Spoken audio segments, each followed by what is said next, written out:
Lakas loob na tumakbo ng hubot-hubad ang ilang miyembro ng isang fraternity sa UP Diliman Campus ngayong araw. Ito'y upang irehistro ang kanilang pagtutol kontra sa pagbabago ng saligang batas. Ang detalye sa balitang A to Z ni Ian Maghanoy.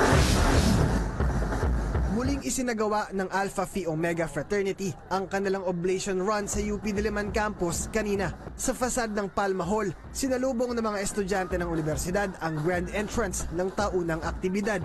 Nasa 12 APO members ang lakas loob na tumakbo ng hubot-hubad. Isang tradisyon na nagsimula noong dekada 70 na naglalayong tutulan ang batas militar na ipinatupad ng rehimeng Marcos Sr. Historically, Oblation Run has been a form of protest and will always be a form of protest. Empowering kasi ang sobrang yung dedication nila for what they're fighting for. Medyo nakakabigla dahil first time namin mag-attend ng event. Sana panindigan natin to, pakinggan natin, panoorin natin yung Oblation Run at kung ano yung pinalalabas silang mensahe. I think it's the same kasi mukhang parehas lang po yung mga tumakbo.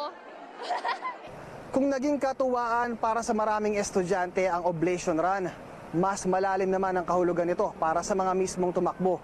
Dahil ngayong taon, bit-bit nila ang protestang may mensaheng tinututulan ang Chacha.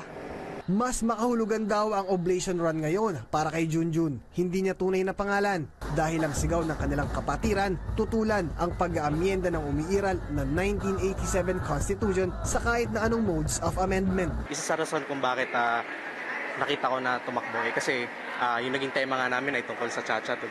To begin with, isa rin yun sa issue na sinusundan ko. No? Sa gitna ng debate hinggil sa usapin ng pagbabago ng saligang batas, isa lang ang kanilang panawagan. Huwag pumirma sa kahit anong papeles na may People's Initiative o Charter Change na nakalagay. Kaya't sana raw maging inspirasyon para sa lahat ang estatwang nakatayo sa harap ng campus na siyang simbolo ng pag-aalay ng sarili sa kapwa at sa bayan. Para sa Balitang A to Z, Ian Maghanoy.